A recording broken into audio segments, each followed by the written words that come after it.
Amada Igreja do Senhor Jesus Cristo, venho vos proclamar Cristo, o Redentor, o Deus que cumpriu as duas grandes obras que estamos relembrando neste culto, neste dia do Senhor. A obra da criação, lá estava Deus presente, lá estava Cristo presente. Tudo foi feito por meio dele e nada sem ele foi feito. Ou seja, tudo que existe, tudo que foi feito, foi feito por intermédio dele. E também o Deus que cumpriu a redenção, que ao expirar naquele momento na cruz, rendendo o seu espírito a Deus, pagou ali os nossos pecados.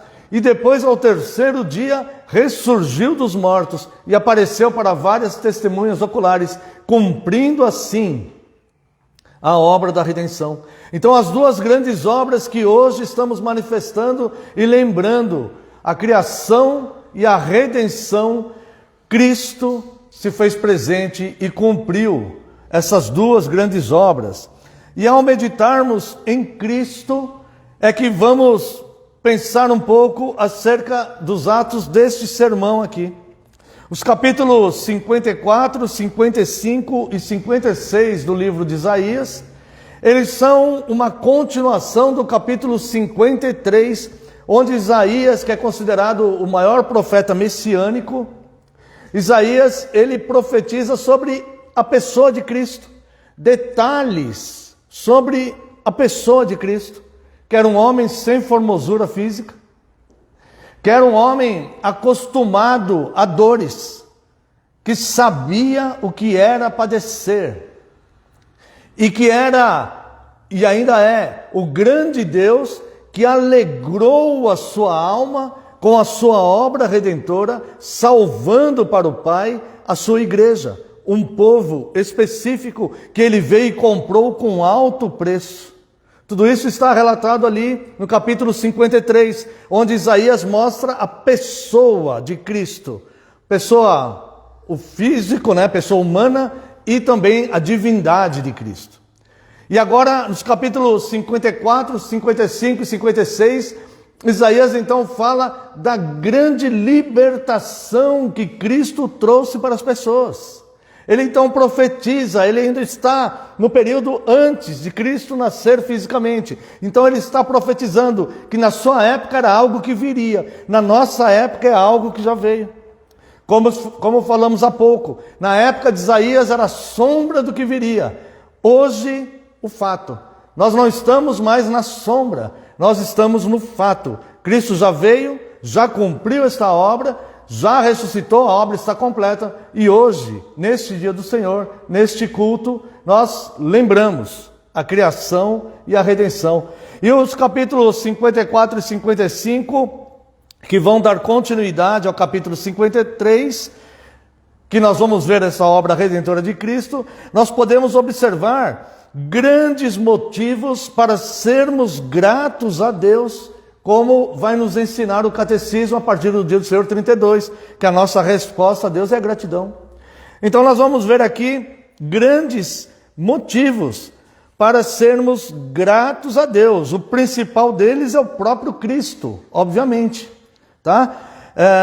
Temo que pessoas tendem a ter gratidão a Deus quando elas adquirem algum bem material, algum benefício visível, como a cura de uma doença, por exemplo, ou uma conquista material, uma mudança de emprego, algo assim. Mas, irmãos, o maior benefício é invisível, que é a salvação no próprio Cristo, tá? Bom, nós somos salvos por essa graça, que nos livrou da condenação e nos mantém vivos espiritualmente.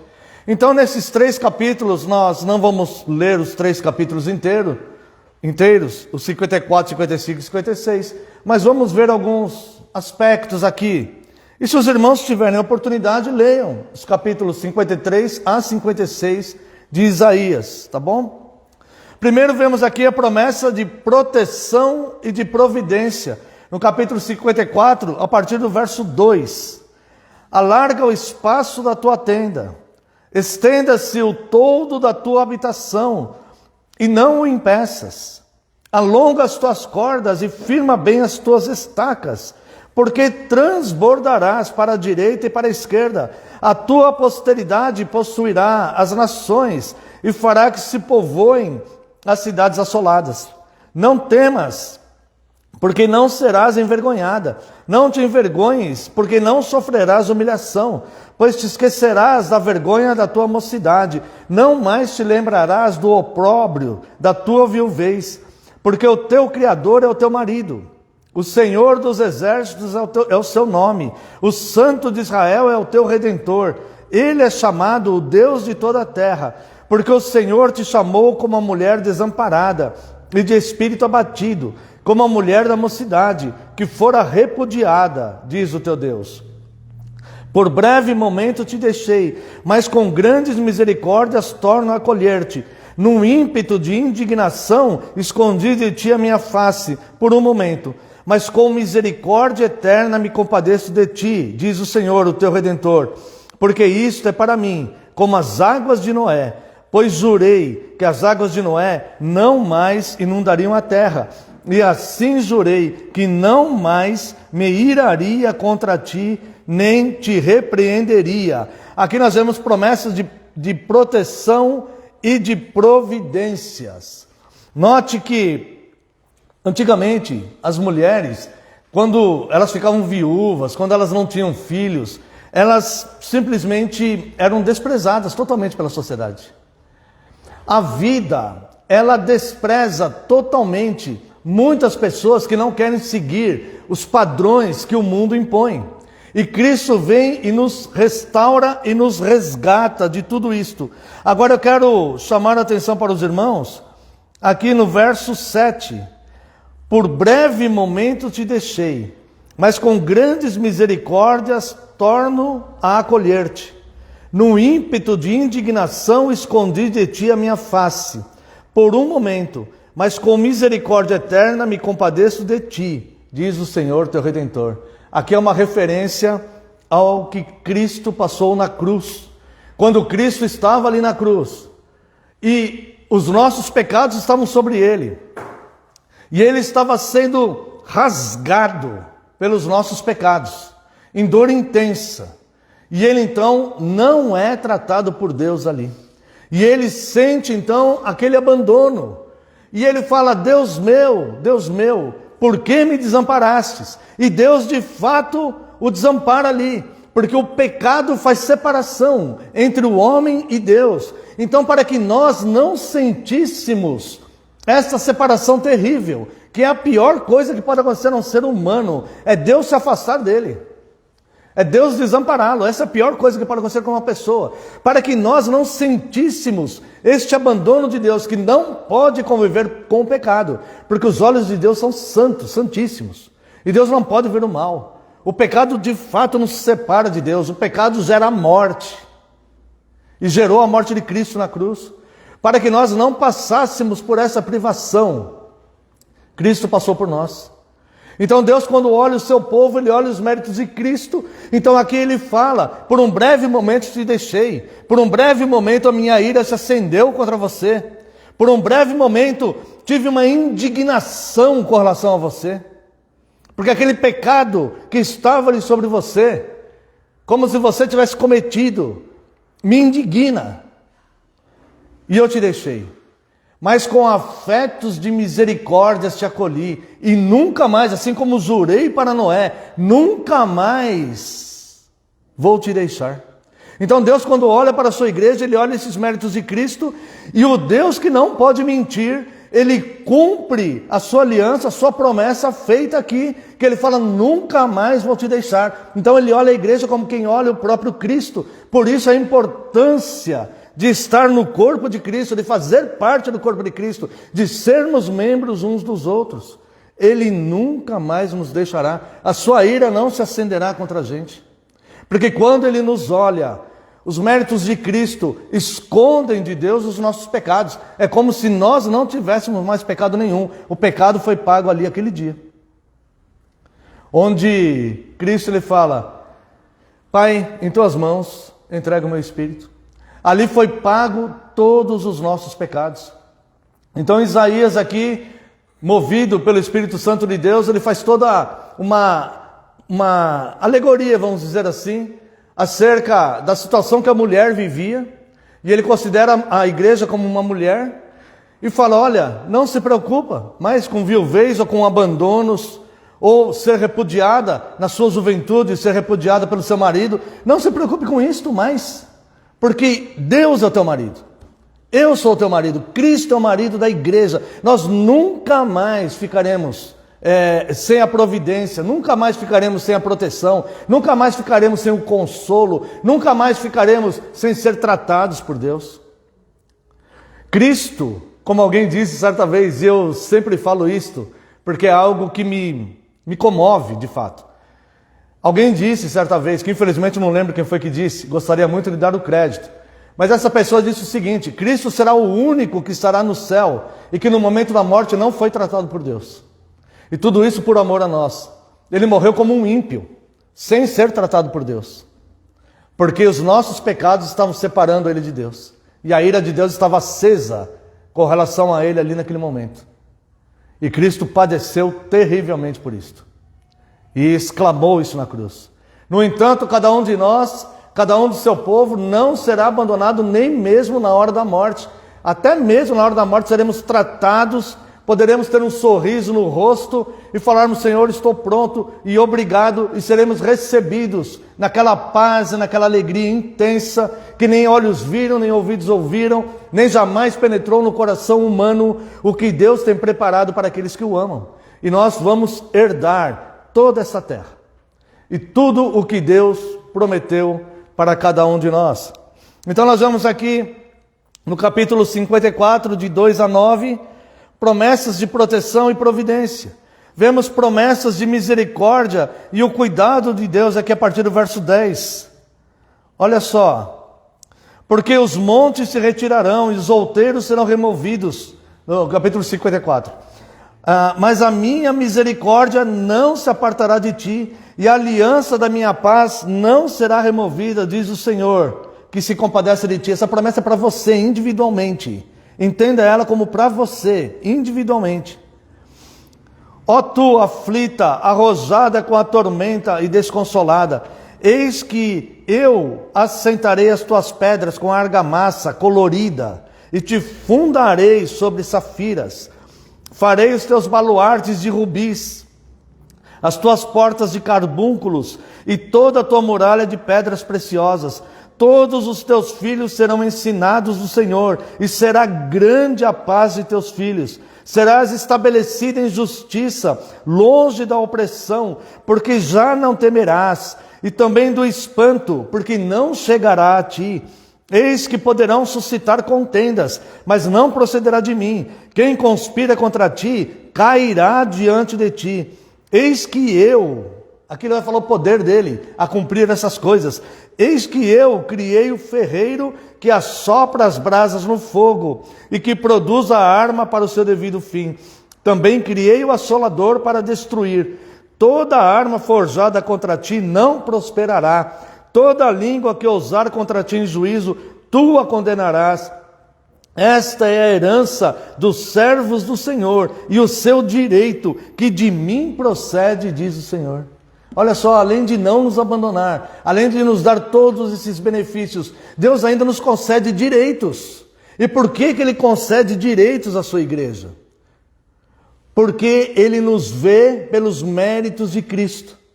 Ele nos concede direitos como igreja. Nós mesmos condenaremos pessoas que se levantarem contra nós, é isso que diz essa palavra aqui. E nenhuma arma forjada contra nós prosperará. Então nós vamos seguindo na humildade, confiando na providência daquele que nos amou, daquele que nos acolheu, como um marido que acolhe aquela mulher da mocidade, e dela nunca mais a abandona, e cuida dela. É assim, cuida em todos os sentidos, com a providência, com o amor, com o cuidado, com a proteção. É assim que Deus cuida da sua igreja, e isso através de Cristo. E vem a promessa da graça de Deus.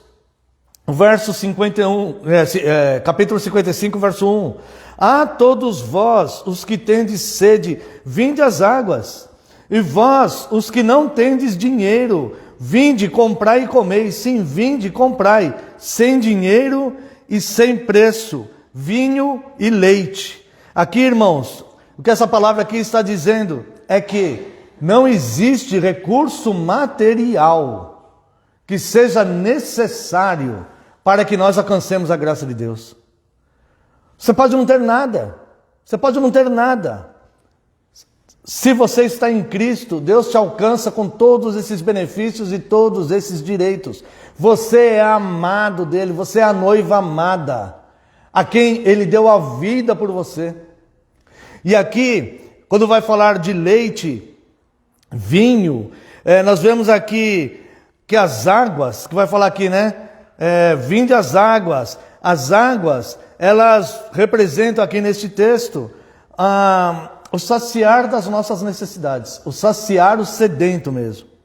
O leite, ele vai representar o sustento, e o vinho, ele representa a alegria. Ou seja, Deus, a qualidade de vida que Deus nos propõe, o mundo não pode propor.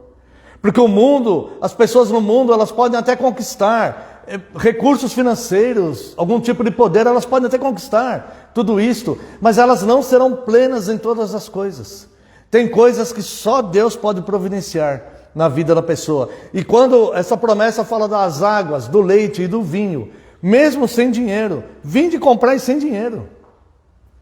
Ele está dizendo que em todas as áreas da sua vida, Ele estará presente, cuidando de você, com ternos afetos de misericórdia.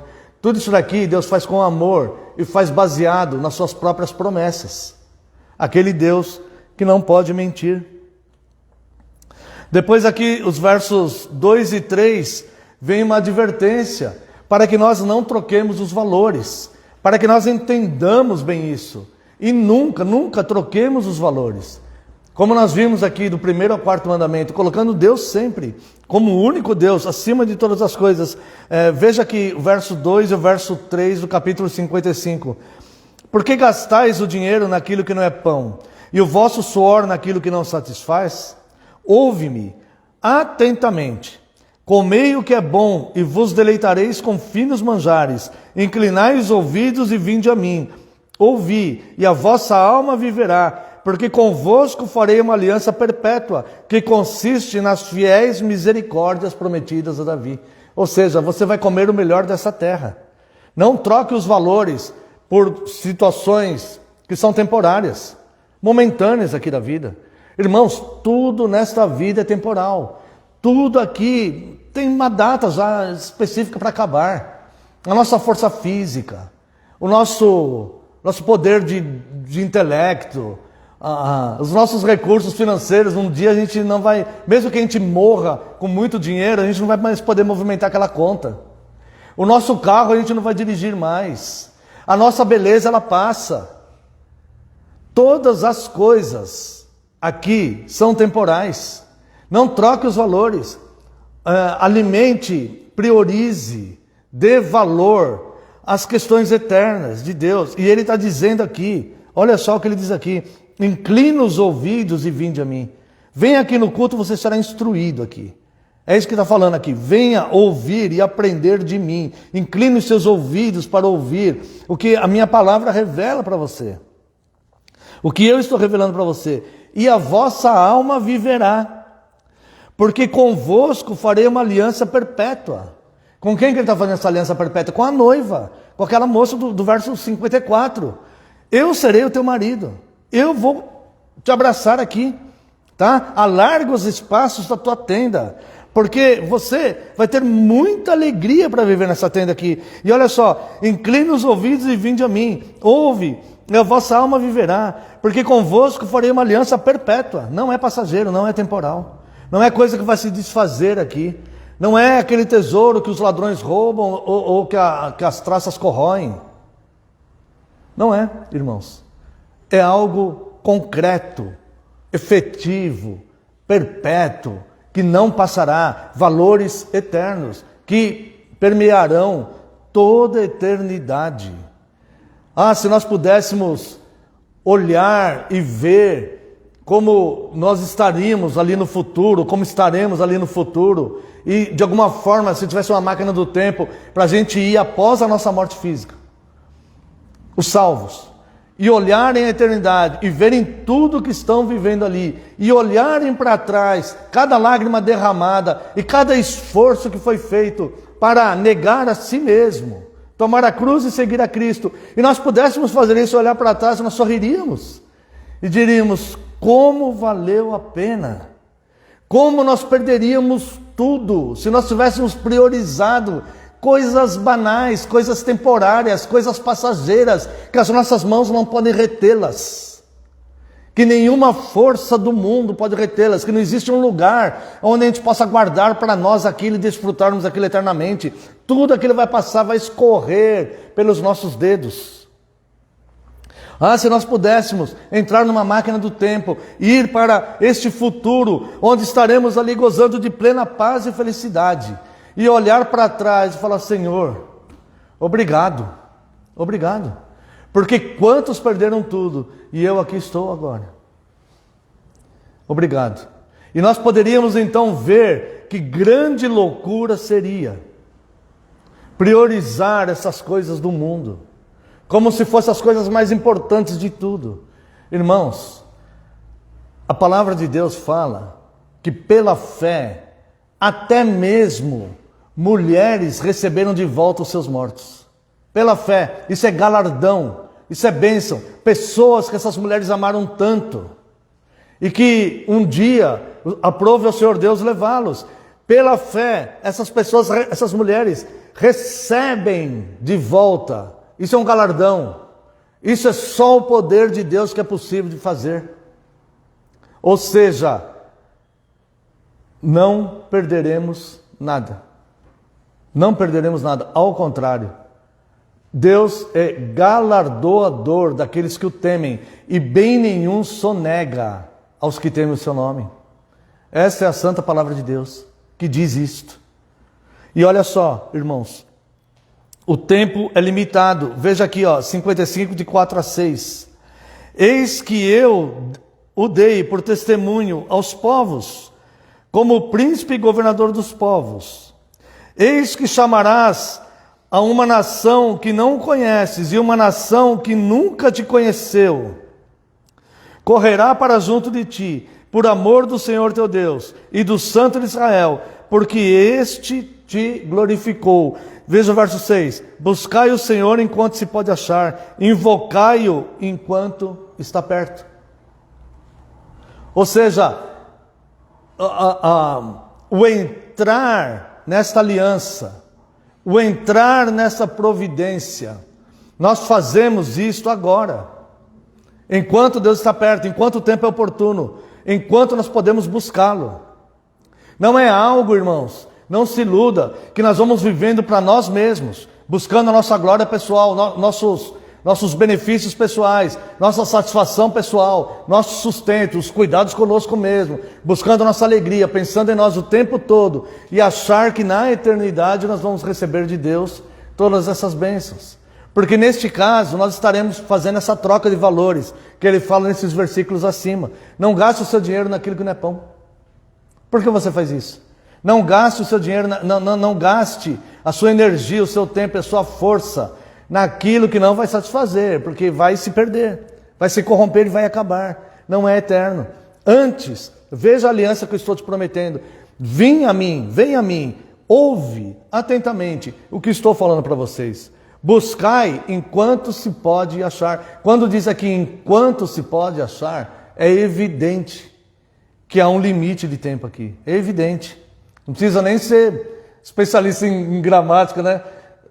Buscar enquanto se pode achar. Vá enquanto tem tempo.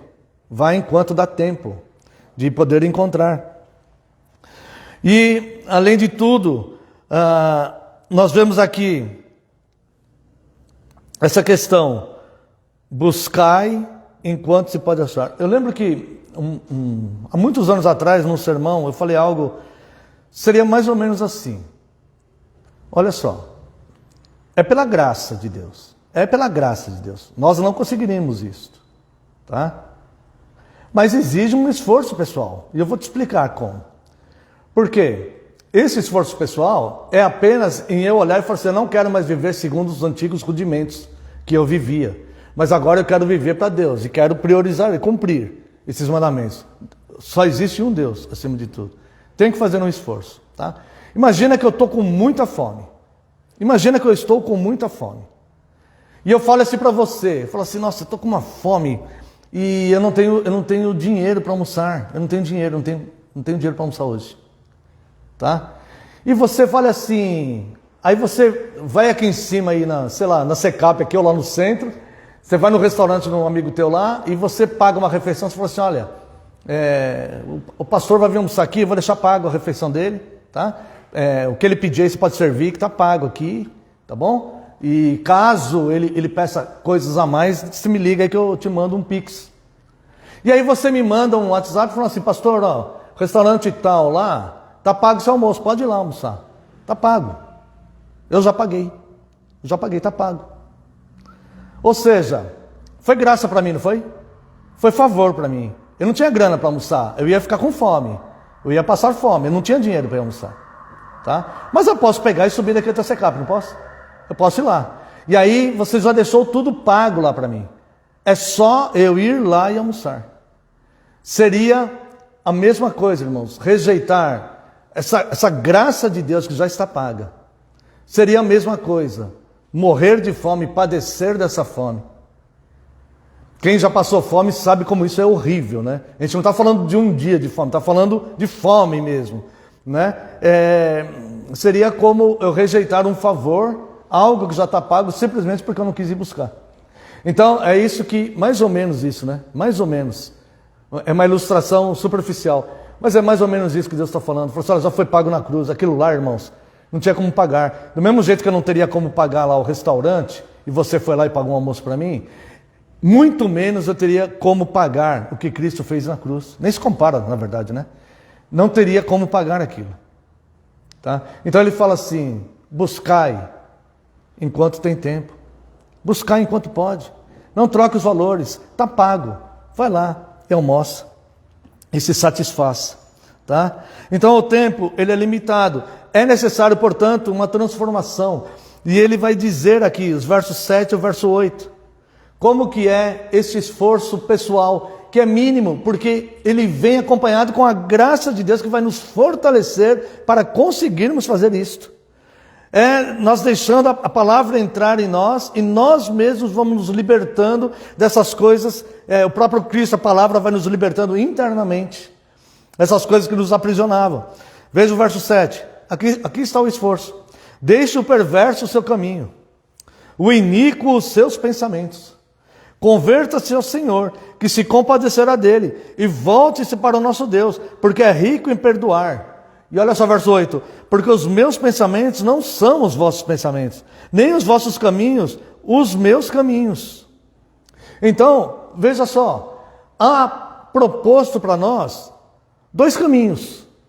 Estão propostos dois caminhos. O caminho de morte, que é se preocupar apenas com aquilo que é temporal, e esperar o tempo passar, e se envolver tanto nesta vida, até que chega o dia que o tempo passou e perdemos tudo.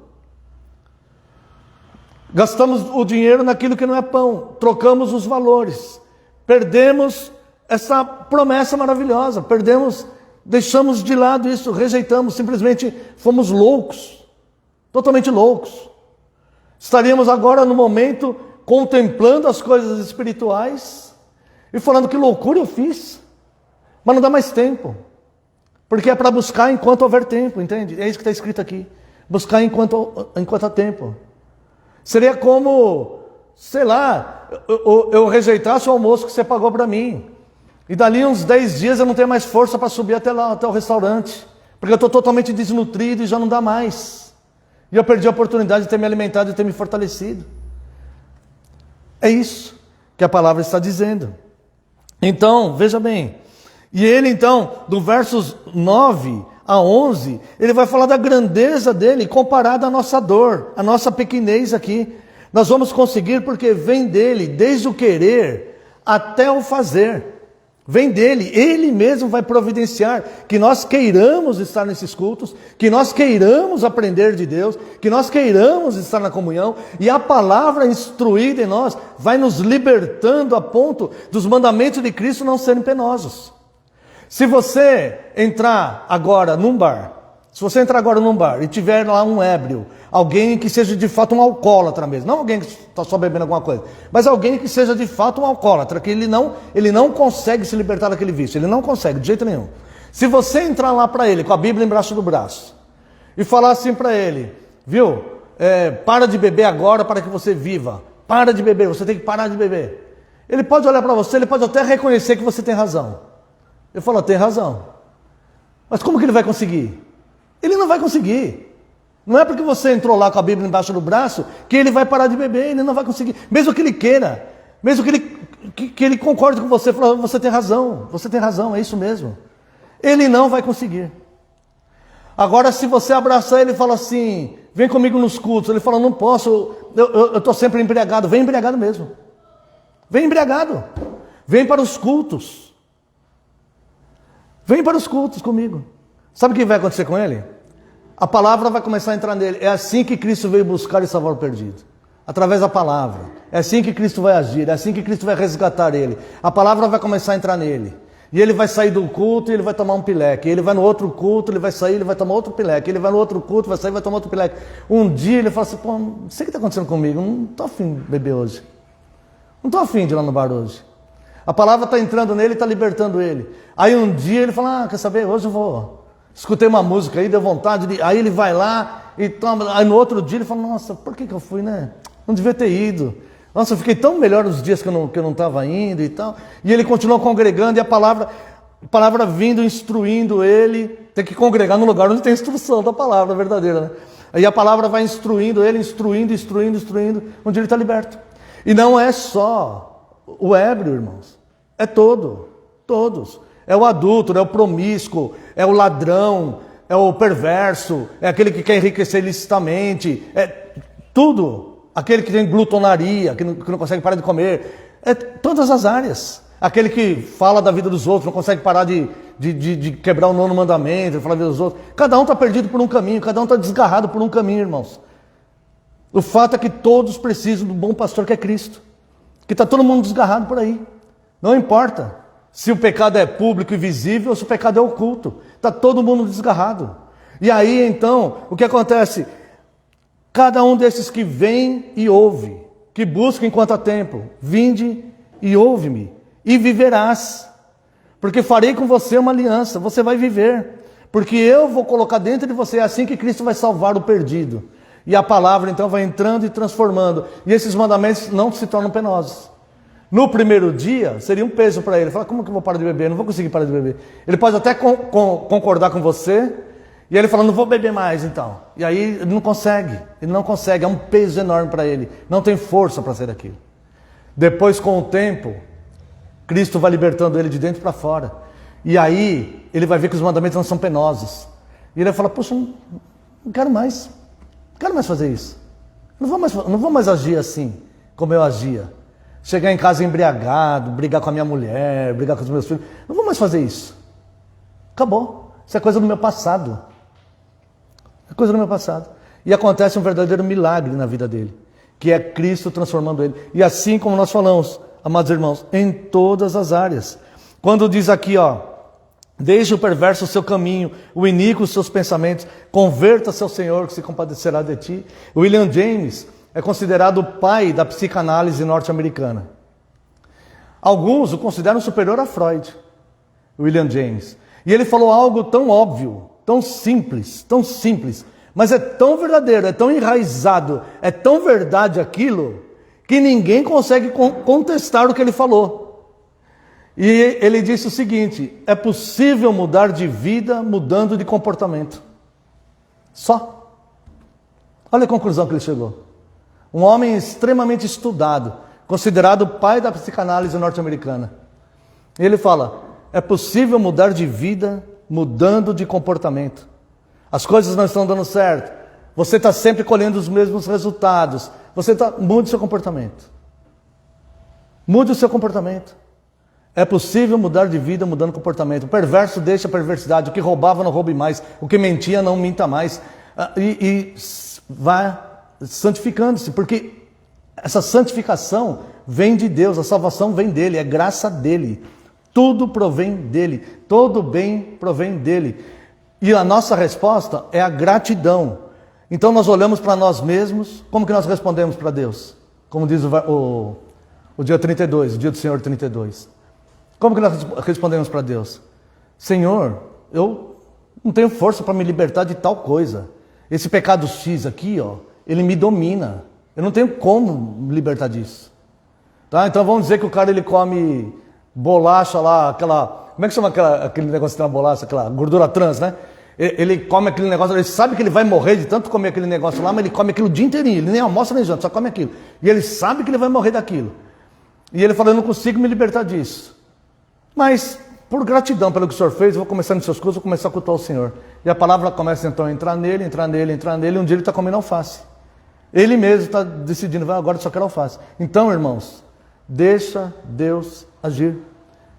A nossa única resposta é obrigado, Senhor. O mínimo que eu posso fazer é ir em comunhão com meus irmãos e irmãs e cultuar ao Senhor. Isso é o mínimo que eu vou fazer. E por isso que Deus determinou então que nestes momentos de culto haja a instrução.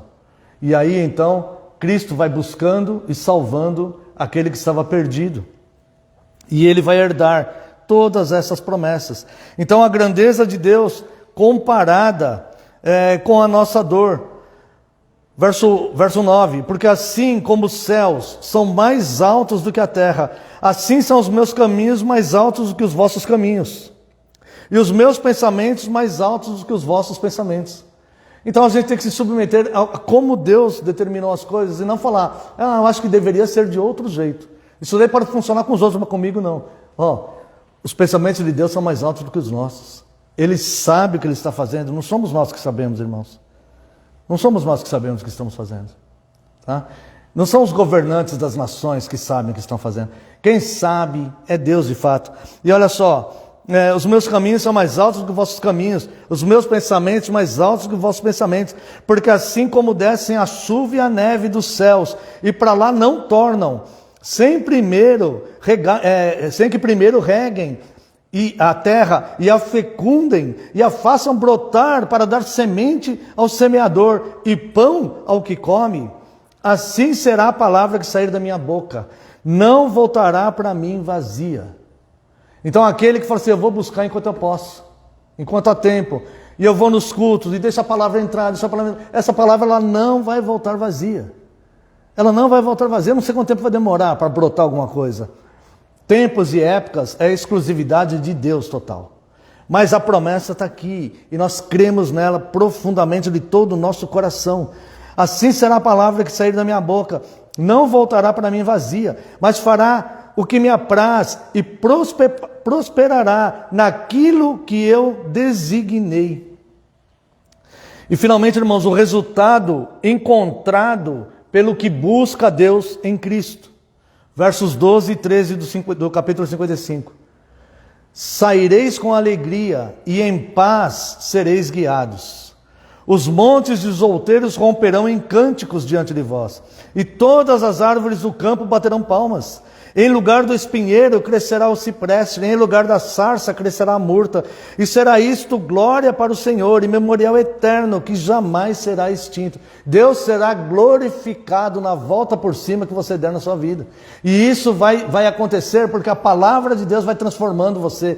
Todos nós, amados irmãos, todos nós precisamos de transformação. E não há conversão sem transformação. Não há nenhum de nós que seja melhor do que o outro. Nós podemos não ter os mesmos pecados, ou os mesmos pensamentos, ou as mesmas atitudes, as mesmas personalidades e comportamentos. Mas todos nós precisamos ser transformados. Ninguém está acima de ninguém.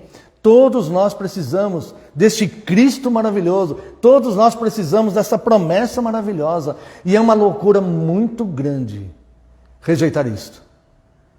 É uma troca de valores imensa rejeitar isto.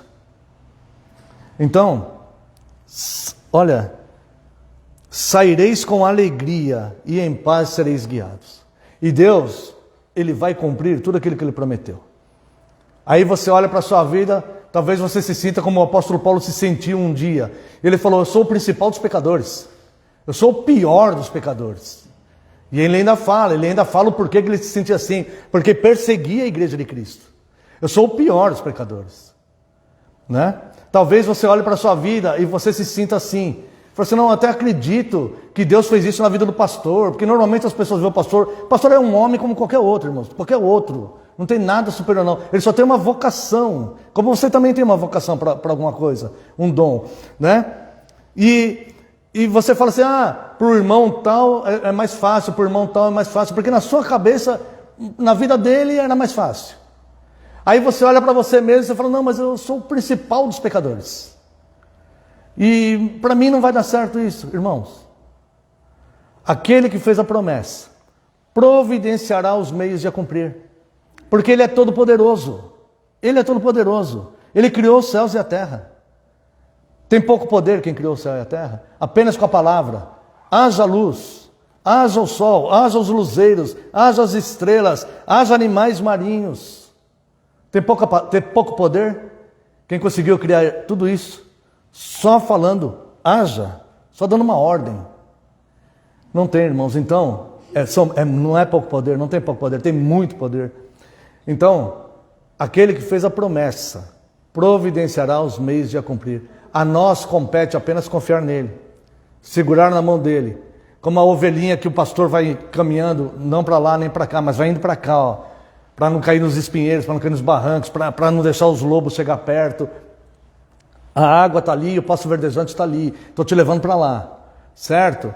E aí, basta a cada um de nós, o que compete a cada um de nós é confiar nele. Senhor, eu vou fazer a minha parte. Aí depois você vê se Deus cumpriu a parte dele ou não. Você vai ver se Deus cumpriu a parte dele ou não. Estou terminando, quando Cristo ele envia a missão dos 70, quando Cristo envia a missão dos 70, ele fala, não leve dinheiro, não leve nem alforge, leve só uma sandália, só um par de sandália. Vai só com um par de sandália, não leve outro, para você trocar. Não leve nada. E vá nessa missão que eu estou te enviando. 70 homens, 70 missionários. Entre eles, os 12 apóstolos. E eles foram. Eles confiaram e foram. E realizaram a obra que Deus mandou eles fazer.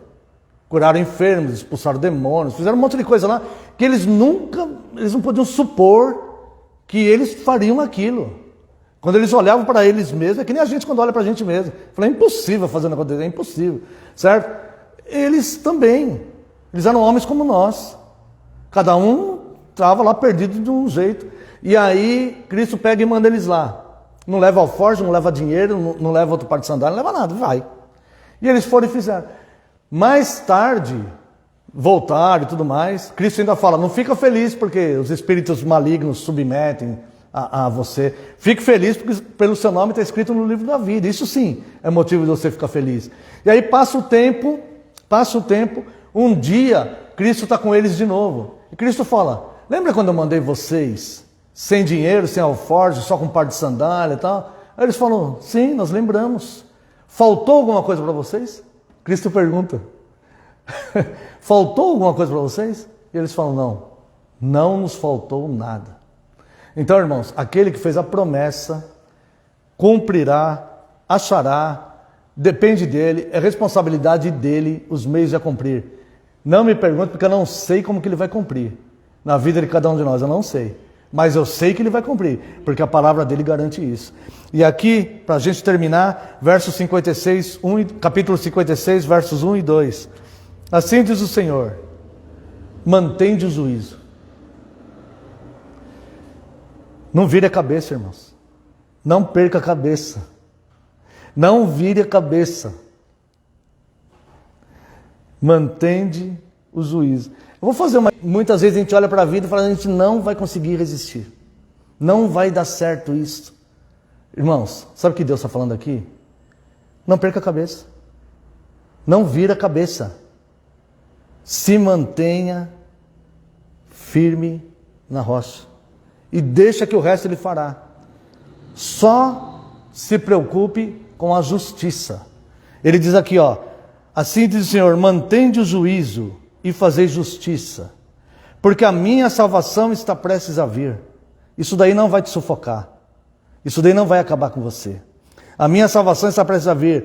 A minha justiça prestes a manifestar-se. E eu quero terminar com o verso 2. Bem-aventurado o homem que faz isto, e o filho do homem que nisto se firma, que se guarda de profanar o sábado, ou seja, o dia do culto, que como nós vimos aqui no início do culto, é o dia da ressurreição de Cristo, né? Que Cristo é a plenitude de todas as coisas, tem a primazia de tudo. Aliás, que se guarda de profanar o dia de culto. O dia de culto, o cristão está cultuando a Deus, em comunhão com seus irmãos e irmãs, e guarda a sua mão de cometer algum mal. Assim diz o Senhor, mantende o juízo e fazei justiça, porque a minha salvação está prestes a vir, a minha justiça prestes a manifestar-se. Bem-aventurado o homem que faz isto, e o filho do homem que nisso se firma, que se guarda de profanar o sábado e guarda a sua mão de cometer algum mal. Confie totalmente nas promessas, porque aquele que fez a promessa providenciará os meios de a cumprir. Amém. Quero, como resposta